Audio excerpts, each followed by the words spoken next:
सिंधु नर रूप हरि महामोहतम पुंज जासु वचन बल करुण कर राखिए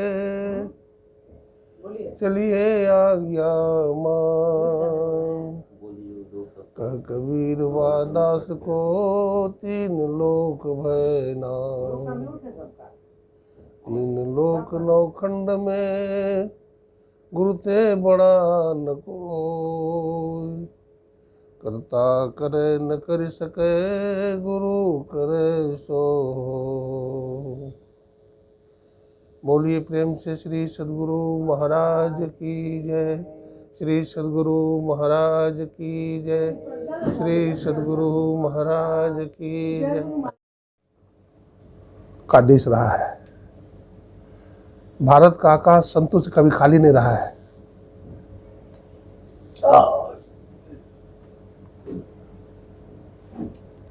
भारतवर्ष में कभी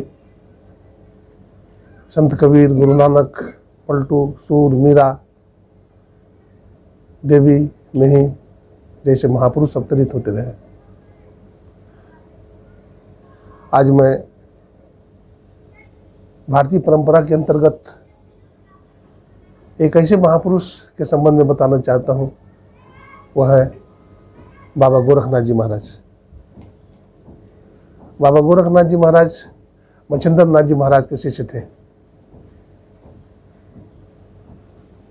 बाबा गोरखनाथ जी महाराज भिक्षाटन करते थे, लेकिन भिक्षा जो मांगते थे तो उनकी दृष्टि ऐसी होती थी कि भिक्षा किसी पवित्र आदमी के घर से लिया जाए। गरीब किसान जिसका कि परिश्रम की कमाई है उसे भिक्षा लेना चाहिए। अब बाबा गोरखनाथ जी महाराज निकलते हैं शहर में। एक ऐसे गरीब के घर में भिक्षा मांगने जाते हैं जो झोपड़ी में रहता है। और किसके घर में भिक्षा मांगेंगे? मेरा पंखा चला नहीं तो। गरीब व्यक्ति के घर में, किसान के घर में जिसका पवित्र अन्न है उसकी हम श्री सद्गुरु महाराज की तो भिक्षा मांगने के लिए गोरखनाथ जी महाराज गए। उस घर में भूकंप आ गया था। उसके घर के परिजन गुजर चुके थे। केवल एक बूढ़ी माता और उनका एक पोती जीवित रह गई थी। बाबा गोरखनाथ जी महाराज ने सोचा किसी घर में भिक्षा मांगूंगा। सर्दी का दिन था। बुढ़िया माई ठंड के मारे ठिठुर रही थी। गोद में एक छोटी सी बच्ची बैठी हुई थी। बाबा गोरखनाथ ने जाकर के अलग जगाया, भिक्षाम देही भिक्षाम देही भिक्षाम देही। बूढ़ी माता ने देखा कि सामने में एक सन्यासी खड़ा है और भिक्षा के लिए याचना कर रहा है, तो उन्होंने घर में तो कुछ है नहीं, कई दिनों से भूखी पड़ी है। वो बूढ़ी माता, पुराना जमाना था, एक पत्ता में आंवला का अचार ला करके दे देती है। कुल्हड़ में एक गिलास पानी देती है, महाराज ग्रहण करो। बाबा गोरखनाथ ने बड़ा गौर से देखा और बहुत प्रेम से बुढ़िया के अचार को खा लिया, एक गिलास पानी पी लिया और कहा, माँ कुछ हमसे तुम मांग लो। तो बुढ़िया माई ने कहा कि बाबा आपसे हम क्या मांगे, भगवान ने हमें सब कुछ दे दिया है, आप आशीर्वाद दे दो हमें। बाबा गोरख ने कहा कि नहीं माता, कुछ मांग लो हमसे। अगर नहीं मांगोगी तो हमारे माथे पर कर्ज हो जाएगा। इस कर्ज को चुकाने के लिए धरती पर पुनः आना पड़ेगा, माँ के गर्भ में उल्टा लटकना पड़ेगा, इसलिए कुछ हमसे मांग ही लो, रफा दफा हो जाएगा। क्यों लटकना पड़ेगा माता के गर्भ में? अगर मैं आपको कुछ नहीं दूंगा तो आपका मैंने अचार खाया ना, पानी पिया, तो कर्ज हो जाएगा हमारे माथे पर, और इस कर्ज को चुकाने के लिए फिर धरती पर मुझे जन्म लेना पड़ेगा, माँ के गर्भ में जाना पड़ेगा, इसलिए मैं रफा दफा कर देना चाहता हूँ। हाँ होता है, हाँ कर्ज होता है, कर्ज हो जाता है। आपका खा लिया और आपको कुछ ज्ञान नहीं दिया, हाँ, चला गया, तो कर्ज हो जाता है, वो कर्ज को चुकाना पड़ेगा हम लोग को भी होगा। सबको। आप तो अपना ही खाते हैं, आप कहाँ भिक्षा मांगते हैं, सन्यासी के लिए कर रहे हैं। तो बुढ़िया माई कुछ नहीं मांगती है, ये बार बार कहते हैं कि हम कुछ देकर कहीं जाएंगे। तो बाबा गोरख के मुंह से निकलती है बात कि जा, तू हमसे कुछ नहीं मांगती है, तो सुबह में तुम जो काम करोगी वो काम शाम तक चलेगा। इतना ही बोला, इतना आशीर्वाद दे करके चले गए। तो बुढ़िया माता रोज झाड़ू लगाती थी, कभी बर्तन साफ करती थी। आज साधु का आशीर्वाद लगना था, तो आज मन में आया कि कपड़ा सी लेती हूँ, कुछ आटा कुछ सब्जी खरीद लाएंगे। ऐसी भावना से कपड़ा पर हाथ लगाती है, और कपड़ा पर जैसे हाथ लगाती है कपड़ा बरसने लगता है ऊपर से, और कपड़ा शाम तक बरसते रहता है। उस माता जी का नाम है लीलाबाई। क्या नाम है? लीलाबाई। अब लीलाबाई के आंगन में कपड़े का भंडार खड़ा हो जाता है। उसकी एक सहेली है शीलाबाई, जिसके कपड़े की कारखाने हैं। उसके कारखाने में बहुत सारे कपड़े भरे पड़े हैं। तो वो छत पर टहल रही थी 5वीं मंजिल पर, तो क्या देखती है, हमारी सहेली शीलाबाई के घर में कपड़े का अंबार कहाँ से खड़ा हो गया, रातों रात कहाँ से छापा मारा ही। वो दौड़ी दौड़ी आई, बहन जी क्या बात है, आपके घर में इतने सारे कपड़े कहाँ से आ गए रातों रात। कहा बहन क्या बताऊँ, एक महात्मा जी आए थे, उन्हें भूख लगी थी, उन्होंने कुछ खाने को मांगा, तो हमारे घर में तो कुछ था नहीं, हमारे पति तो है नहीं, न मैं कुछ काम कर पाती हूँ। उन्होंने हमसे कुछ मांगने के लिए कहा। मैंने कहा बाबा आपके आशीर्वाद से मुझे सब कुछ है। दोनों में बात बढ़ती चली गई, और उन्होंने कहा मैं तो कुछ दे करके ही जाऊँगा। अंत में उन्होंने कहा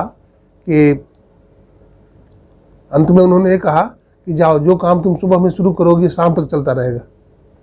सो देखो ना, हमारे मन में आज ये बात आ गई कि आज मैं कपड़ा सिऊंगी, तो मैं कपड़ा पर हाथ लगाई तो ऊपर से कपड़ा ही बरसता रहा, तो यही कारण है कि कपड़े का भंडार खड़ा हो गया। तो बहन आपने मुझे क्यों नहीं बताई, आपको मुझे भी बताना चाहिए था। तो माता जी ने कहा कि शीलाबाई ने कि हमको मालूम थोड़े ही था जो आपको बुलाती, ये तो अचानक घटना घट गई, तो अब जो आएंगे तो जरूर बताना। बोला ठीक है। कौन महात्मा रोज जाता है, आया मौज फकीर की, दिया झोपड़ा फूक। कभी मौज आ गया संत को, तो एक बार उनके मन में आया कि फिर बुढ़िया माता का खबर ले। भ्रमण करते करते फिर बाबा गोरखनाथ जी आ गए। तो बुढ़िया की दिन दशा बदल गई थी। बुढ़िया छत पर घूम रही थी, अब तो अमीर हो गई ना बुढ़िया, अब छत पर घूम रही थी, नौकर चाकर से काम करवा रही थी। फिर अलग जगाया गोरखनाथ ने, भिक्षाम देही। बुढ़िया माई फिर आ गई। कहा बाबा आपकी कृपा से सब हुआ है, ये रख दीजिए ना। हाँ ऐसे नहीं रखिए, हाँ यहाँ रखिए, हाँ यहाँ रखिए ना, यहाँ रख दीजिए, हाँ ऐसे दिक्कत होती है। तो उन्होंने कहा कि आपकी कृपा से सब हुआ है ना, आपकी कृपा से सब हुआ है, तो सब प्रभु की कृपा से हुआ है, सब प्रभु की कृपा से हुआ है। बाबा गोरखनाथ जी महाराज से कहती है लीलाबाई,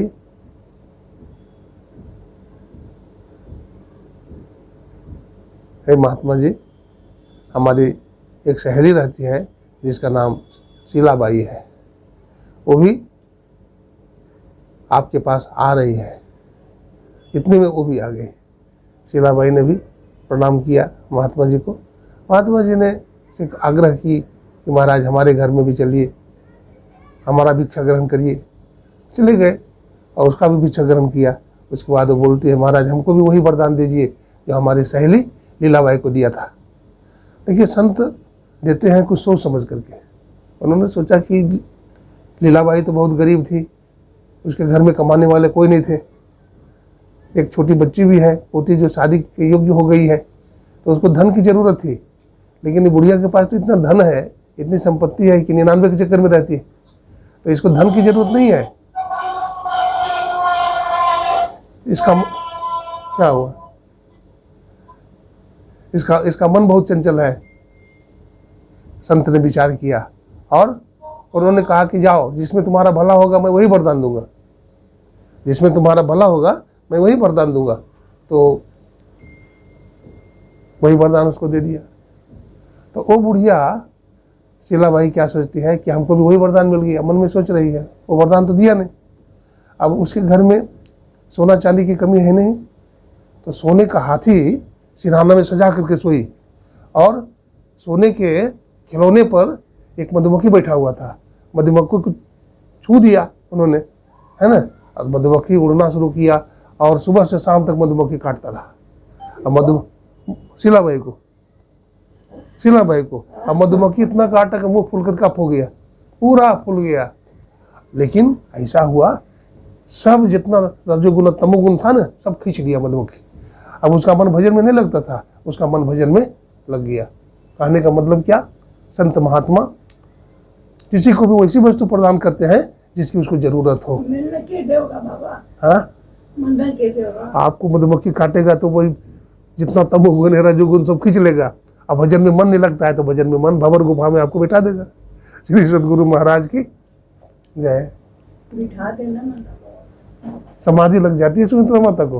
हाँ, कल ऐसी समाधि लगाई है श्री सद्गुरु महाराज की जय। बाबा क्या वरदान दिए उसको? उसको वरदान मिला, उसको वरदान दिए बाबा? हाँ, उसको वरदान मिला कि उसका मन भजन में नहीं लगता था। शीलाबाई का धन संपत्ति बहुत थी, कई सारे कारखाने थे उसके, कई सारे व्यापार थे, भजन में मन नहीं लगता था, दिन रात 99 के चक्कर में रहती थी और चाहती थी कि वही वरदान मिल जाए लीलाबाई वाली। लेकिन उसको वरदान नहीं दिया गोरखनाथ ने, उसको वरदान दिया, उसका मन भजन में लगा दिया। कहने का मतलब संत महात्मा किसी को भी ऐसी वस्तु प्रदान करते हैं जिससे उसका कल्याण हो, जिससे उसका भला हो, है ना। ये कहानी का कहने का अभिप्राय यही था। बोलिए प्रेम से श्री सद्गुरु महाराज की जय। बात समझ में आई ना, बात समझ में आई। हाँ, गोरखनाथ जी के संबंध में एक और कथा है, उसको भी सुनाता हूँ। बाबा गोरखनाथ जी महाराज बहुत बड़े योगी थे। हमारे गुरु महाराज सत्संग योग के दूसरे भाग में सबसे पहले बाबा गोरखनाथ जी की वाणी लिखे हैं। आप पढ़े होंगे, आप सत्संग योग का दूसरा भाग खोलिए तो उसमें सबसे पहला वाणी आएगा बाबा गोरखनाथ जी महाराज का। वस्तु न शून्यम, शून्यम न वस्तु, अगम अगोचर कैसा, गगन शिखर में बालक बोल रही, बाका नाम धरोगे कैसा। कहते गगन शिखर में बालक बोल रहे, मतलब क्या है, गगन के शिखर में बालक बोल रहा है, मतलब क्या है। बच्चा की आवाज़ देखते हैं बहुत सुरीला होता है ना, ठीक उसी प्रकार से परमात्मा का आवाज़ भी बहुत सुरीला होता है ना। बच्चा का रूपक दे करके बताया, लेकिन परमात्मा का आवाज़ तो बहुत सुरीला होता है। बच्चा का आवाज़ तो कुछ भी नहीं, लेकिन फिर भी बच्चा का रूपक दिया। बाबा गोरखनाथ जी महाराज की शादी हो रही थी, करना नहीं चाहते लेकिन माता पिता ने ज़बरदस्ती करना चाहा। तो जो शादी हो रही थी और वो मतलब कि गठबंधन होने लगा, पंडित जी महाराज कराने लगे। बोला अब मैं जजमान बांध रहा हूँ। बस उसी टाइम में भागे, बरसात का दिन था और गंगा जी में कूद गए। तैरना तो जानते नहीं थे, लेकिन जो भगवान के नाम पर कूद जाएगा और डूबेगा क्या। बहते बहते किनारे में आ लगे, लोगों ने बाहर निकाला। कुछ देर के बाद होश आ गया। बाबा गोरखनाथ जी ने सोचा कि अब भगवान बचा ही लिया है तो अब मैं भजन ही करूँगा। जंगल से लकड़ी काट कर लाया, एक झोपड़ी बनाया और उसी में 12 साल तक घोर भजन किया और भजन करके सिद्ध हो गए गोरखनाथ जी महाराज, पूरे सिद्ध हो गए। अब जिस ज्ञान को उन्होंने प्राप्त किया, सोचा इस ज्ञान का प्रचार करना चाहिए दुनिया में, ये ज्ञान दुनिया को भी बांटना चाहिए जिससे दुनिया का कल्याण हो सके। अब बाबा गोरखनाथ जी महाराज उस ज्ञान को बांटने लगे, लोगों में सत्संग करने लगे।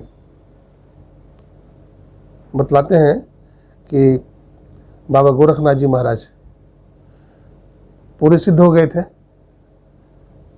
यमराज यमदूत बार बार लेने आता था, लेकिन उनको नहीं ले जा सकता था, क्योंकि वो चोला परिवर्तन कर लेते थे। चोला परिवर्तन समझते हैं? अपना भेष बदल लेते थे। बूढ़े हो गए ना, बूढ़े से फिर जवान हो जाते थे योग बल से, है ना, कायाकल्प बोलते हैं। वो कायाकल्प कर लेते थे, बूढ़ा होते ही नहीं थे। और उनकी उम्र हो गई 3000 वर्ष। तो यमराज को खबर मिल गई कि इस धरती पर एक गोरखनाथ करके कोई महात्मा है, वो बड़ा सिद्ध है, वो आता नहीं है, वो पकड़ में नहीं आता।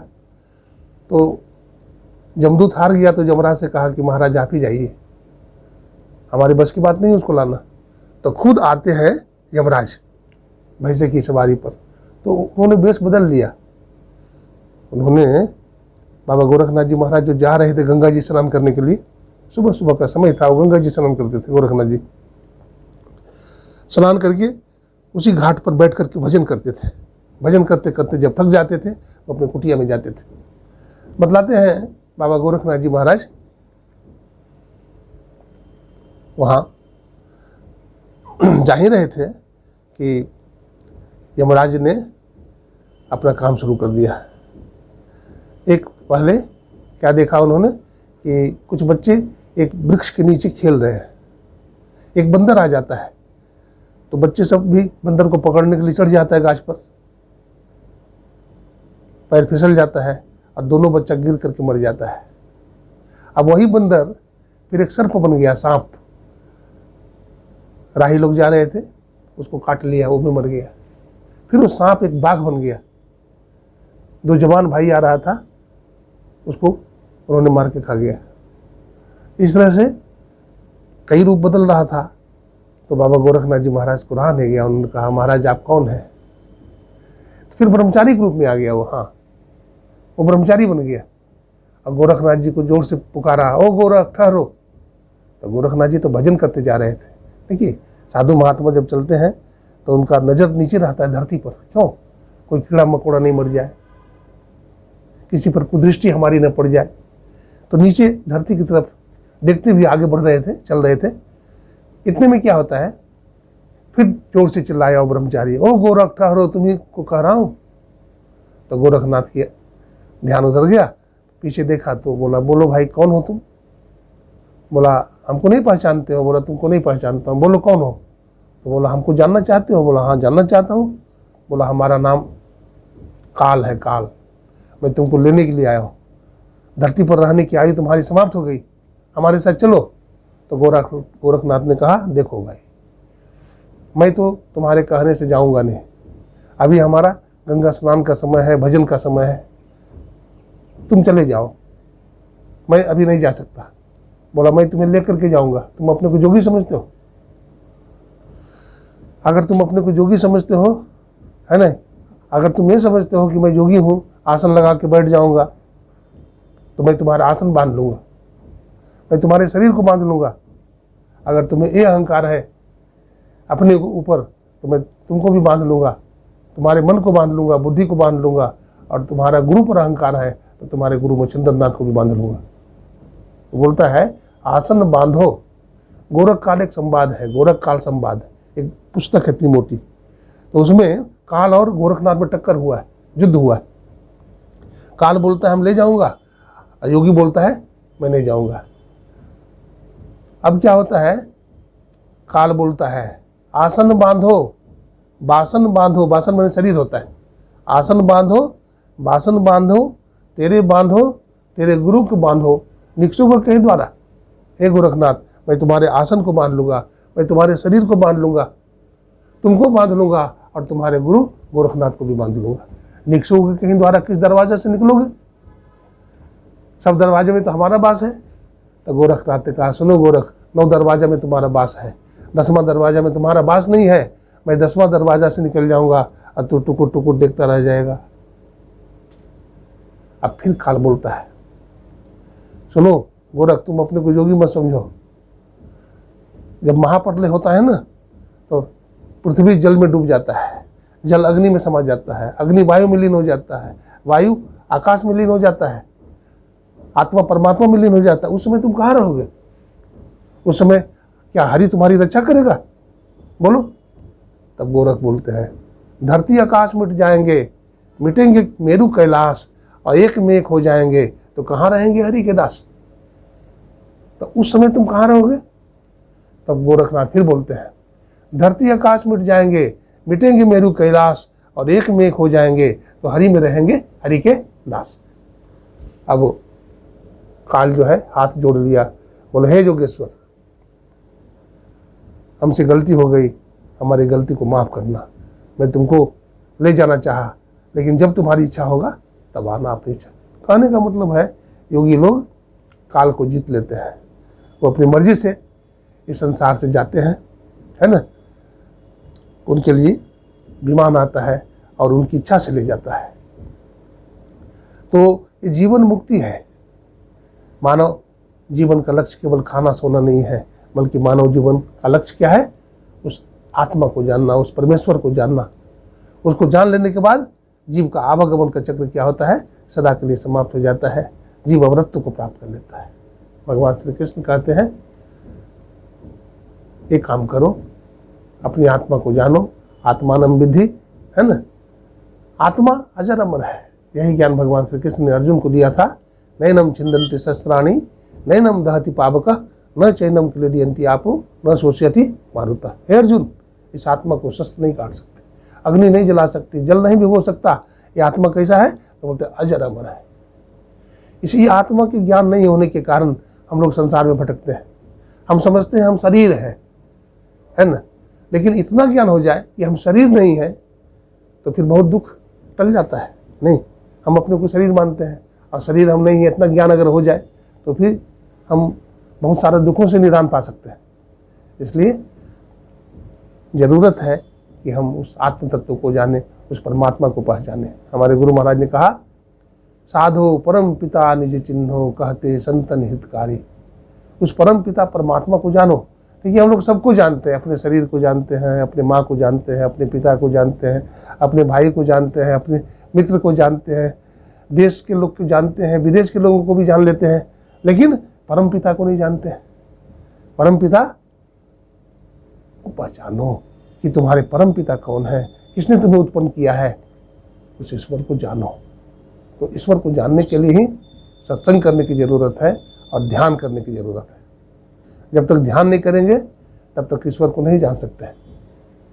इसलिए ध्यान में हमारे गुरु महाराज ने बताया कि सबसे पहले एक मंत्र को जपिए, एक मंत्र का सहारा लीजिए, हाँ, एक नाम को जपिए। हम लोग जो गुरु महाराज बताते हैं एक मंत्र, उसका जाप करते हैं। अति पावन गुरु मंत्र मन ही मन जाप जपो, उपकारी गुरु रूप को मानस ध्यान थपो। बोलते हैं सदगुरु का रूप बड़ा उपकारी होता है। सदगुरु का रूप जितना उपकारी होता है उतना देवी देवता का रूप भी उपकारी नहीं होता है ना। माता हो से यदि छोह करे गुरु, पितु हो से अधिक बलाई हो। माता से भी अधिक प्यार करने वाले संत सदगुरु होते हैं। पिता से भी ज़्यादा भलाई करने वाले संत सदगुरु होते हैं। देवी देवता से भी ज़्यादा सदगुरु होते हैं। बाबा चरणदास जी महाराज लिखते हैं, पितु से माता सौगुना, सुत को राखे प्यार, मन से ती सेवन करे, तन से डांट अड़ुहार। माता से हरि सौगुना, जिनसे सौ गुरुदेव, प्यार करे अब गुण हरे और चरणदास सुखदेव। पिता से माता 100 गुना प्यार करते हैं। कैसे करते हैं भाई? देखिए, पिता के गोद में अगर बच्चा पेशाब कर दे तो पिता तुरंत कहेगा हटाओ, ले जाओ। माँ कभी उठती है? नहीं उठती है। इसलिए पिता से माता का स्थान 100 गुना ऊंचा है। अब माता से हरि 100 गुना, हरि बने परमात्मा। कैसे? माता तो बच्चा को 9 महीना गर्भ में रखती है और बच्चा जब बाहर आता है तो सेवा करती है, लालन पालन करती है। लेकिन माँ के गर्भ में रक्षा किसने किया? ईश्वर ने, परमात्मा ने। गर्भ माँ है जिन रक्षा किन्ना, बा खाने को दिन्ना, जठर अग्नि सो राख लिए हैं अंग संपूर्ण किन्ना। माँ के गर्भ में कोई ऑक्सीजन का डब्बा लगा हुआ था? किसने ऑक्सीजन भेजा? परमात्मा ने भेजा। बच्चा के मुंह में दांत नहीं था, दांत दिया किसने? परमात्मा ने। सभी अंग प्रत्यंग विकसित हुआ परमात्मा की कृपा से। बच्चा पानी कैसे पिया? सब परमात्मा ने इंतजाम किया। जल, ऑक्सीजन, हर चीज को भगवान ने उसको प्रदान किया, तो बच्चा सुरक्षित रहा। तो माता से भी 100 गुना स्थान किसका है? हरि का है, ईश्वर का है। और ईश्वर हरि से भी 100 गुना ऊपर स्थान किसका है? माता से हरि 100 गुना, तिनसे 100 गुरुदेव, उनसे भी 100 गुना कौन है? गुरुदेव। क्यों भाई? गुरुदेव क्यों है? प्यार तो सब करते हैं, पिता भी करते हैं, माता जी भी करती है, और हरि भी करते हैं, भगवान भी करते हैं, लेकिन सबसे विशेष कौन है? गुरुदेव। क्यों? तो कहा प्यार करें, तो प्यार तो सब करते हैं, लेकिन एक शब्द दिया गुरु के लिए, अब गुण हरे।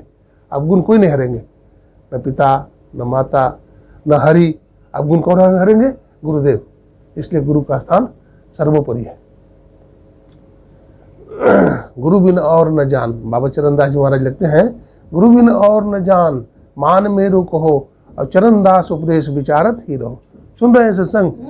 हाँ, बाबा चरणदास जी महाराज कहते हैं, समरत श्री सुखदेव, कहा महिमा करो, स्तुति कहा न जाए, शीश चरणन धरो। अगर शीश काट करके भी गुरु के चरण पर चढ़ा दिया जाए तो गुरु का इतना ऋण होता है कि गुरु के ऋण से हम ऋण नहीं हो सकते, है ना? ऋण नहीं हो सकते। इसलिए सदगुरु की महिमा अनंत, बड़ी महिमा है उनकी। कबीर साहब कहते हैं, सदगुरु की महिमा अनंत, अनंत किया उपकार, लोचन अनंत उघारिया, अनंत दिखा बनहार। दृष्टि को खोलने वाले कौन होते हैं? सदगुरु होते हैं। आंख बंद करते हैं तो अंधेरा देखते हैं, अंधेरा में ही देखते देखते देखते देखते गुरु की कृपा से उजाला हो जाता है, प्रकाश हो जाता है। बाबा गुरु नानक साहब कहते हैं, लख लख आकाशा लख लख पाताला। हमारे अंदर लाखों लाख आकाश है और लाखों लाख पाताल है। ध्यान करने से सब मालूम होता है। हरिद्वार में एक बार ध्यानाभ्यास हुआ था, तो बहुत सारे साधक आए हुए थे, तो ध्यान चल रहा था, अच्छे अच्छे साधक थे वहाँ। तो एक साधक ध्यान में बैठा हुआ था और वॉलंटियर लोग घूम रहे थे, है ना? किसी का कमर सीधा नहीं है तो कमर सीधा करता था, कोई औंग रहा है तो उसको बोलता था, जगाता था, ठीक से बैठो, तन करके बैठो। तो इतने में क्या होता है, एक साधक का ध्यान लग गया, अंदर में प्रकाश दिखा, रोशनी, तीव्र रोशनी दिखाई पड़ा, तो अकचका के उठ गया, भागने लगा। बोला, ए टॉर्च किसने जलाया? बोला, भाई टॉर्च तो हम लोग के हाथ में है भी नहीं, नहीं जलाया। बोला, नहीं नहीं तुमने जलाया है। बोला, नहीं भाई। दूसरा आदमी ने कहा कि देखो इन्होंने टॉर्च नहीं जलाया, इसके हाथ में टॉर्च है भी नहीं। तो फिर ध्यान में बैठा और फिर प्रकाश दिखा, तो फिर हल्ला करने लगा। बोला, नहीं भाई बात मानो। तब उसको समझ में आई कि अंदर का प्रकाश है। ये अंदर का प्रकाश भी दिखाई पड़ जाता है जब हम ध्यान से बैठते हैं। एकदम मूर्ति की तरह बैठो। ध्यान में कोई भी व्यक्ति जगावे तो उठो नहीं, है ना? एकदम हट करके बैठ जाओ। मैंने देखा कल माता जी सुमित्रा माता को, किशन बाबू प्रणाम करने का इनको कुछ होश ही नहीं है। वो 2 बार प्रणाम किए बेचारे, लेकिन इनको होश ही नहीं है। तो ध्यान में ऐसे बैठना चाहिए। एक अवधूत थे जंगल में, तो जंगल में अवधूत थे वो, तो बैठे थे ध्यान में, और एक शिकारी जो है शिकार खेल रहा था, धनुष बाण था हाथ में। तो उस अवधूत से पूछा, मैं उस शिकारी से पूछा कि भाई इधर से कोई बारात गुजरा है? तो शिकारी ने कहा, नहीं नहीं नहीं, मैं बहुत देर से हूँ, कोई बारात नहीं गुजरा। अवधूत वहीं सुन रहे थे। तो अवधूत ने उस शिकारी को प्रणाम किया, बोला, प्रभु हम भी जब भगवान का भजन करें तो हमारा मन इसी तरह से लीन हो जाए, है ना? ध्यान ऐसे करना चाहिए कि हमारा मन को कुछ पता नहीं चले। दिखा तो क्या हुआ बाबा? उसको रोशनी दिखाए तो समझ गया वो कि ये रोशनी भीतर का रोशनी है, बाहरी रोशनी नहीं है। देखिए, बाहर का रोशनी में भीतर का रोशनी में अंतर है। क्या अंतर है? बाहर का रोशनी में आंख चकमका जाएगा, सूरज के प्रकाश में आंख चकमकाएगा, लेकिन अंदर का जो सूरज होगा उसमें आंख नहीं चकमकाएगा। बाहर में बल्ब जलेगी ना, मरकरियाँ जलेगी, तो बोले बंद कर दो, आंख चकचकाता है नहीं। लेकिन अंदर का मरकरी जलेगा, अंदर का बल्ब जलेगा, अंदर का सूरज उगेगा, अंदर का चंद्रमा का दर्शन होगा, तो आपको बेचैनी नहीं होगी।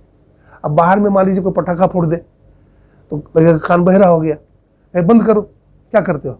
लेकिन अंदर का जब पटाखा फूटेगा, अंदर का जब शब्द होगा, अंदर का नगाड़ा बजेगा, दुदुम्बी बजेगी, शहनाइयाँ बजेगी, तो उस समय आपको आनंद आएगा।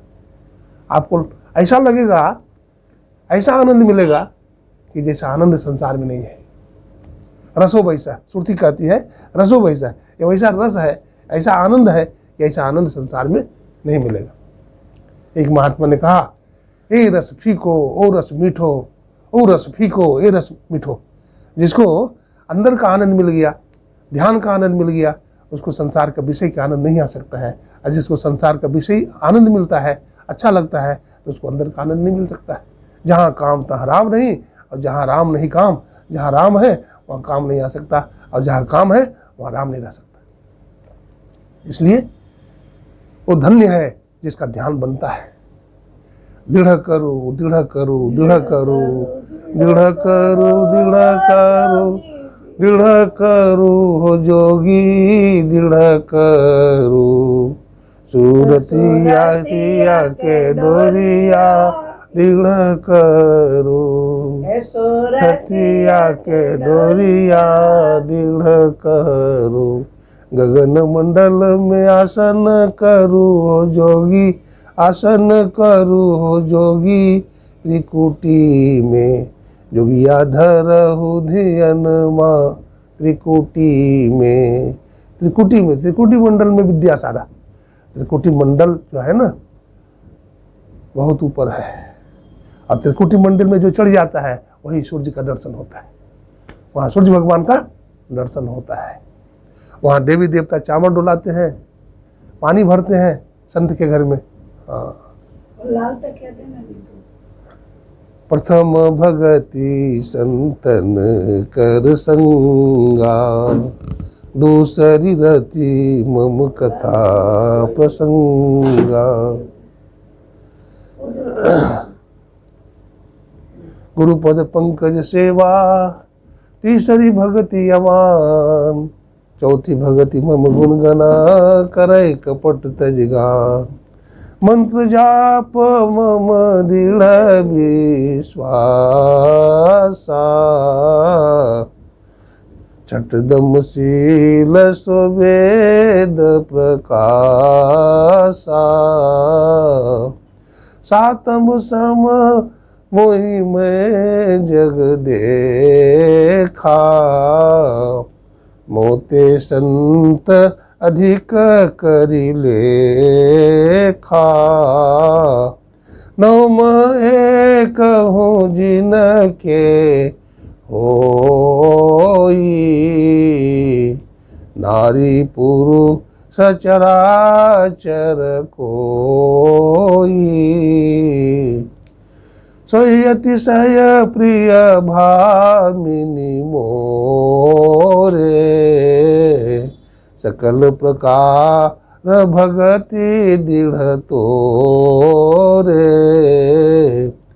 जोगी वृंद दुर्लभ गति जोई,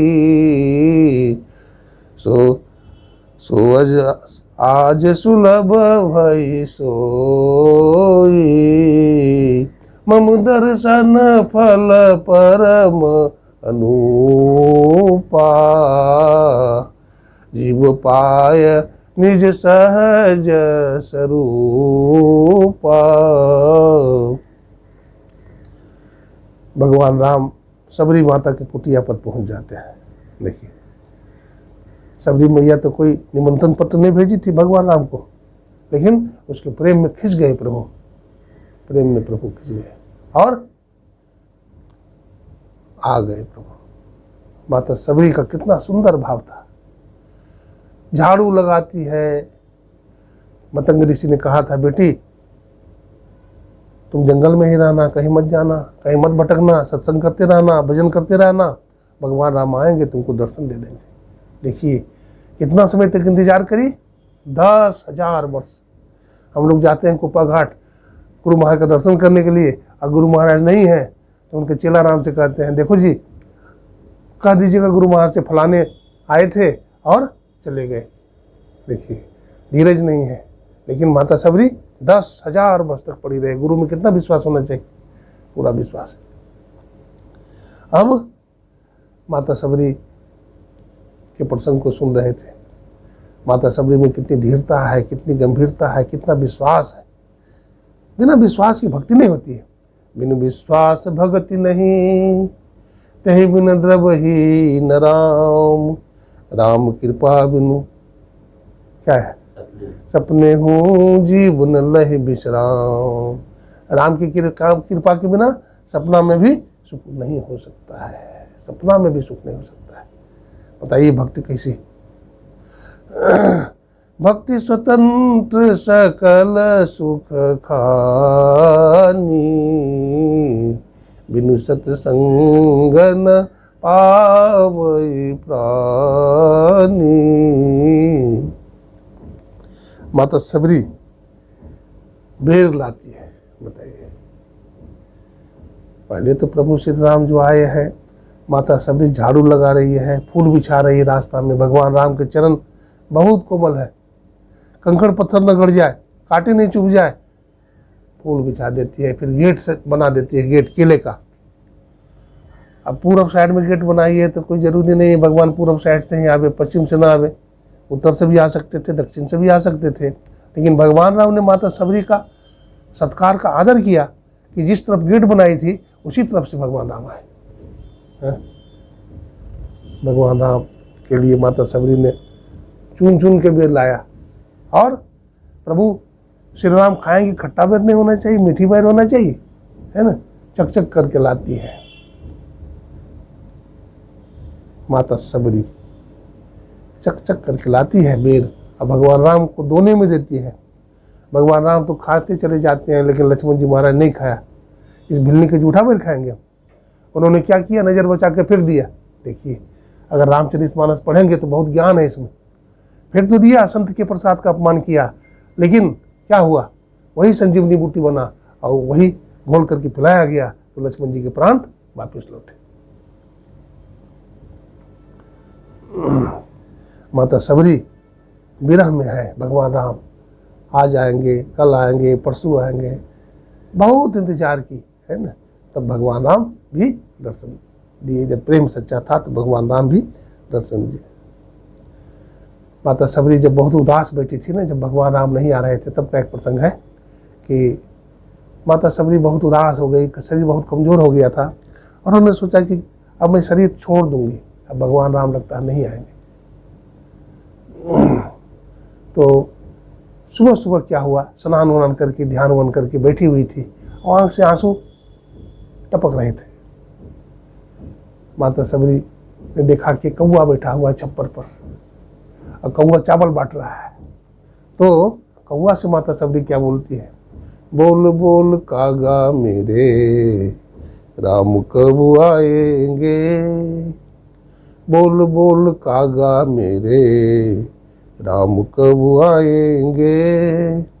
अभागिन दुखिया के भाग खुल जाएंगे, अभागिन दुखिया के भाग खुल जाएंगे।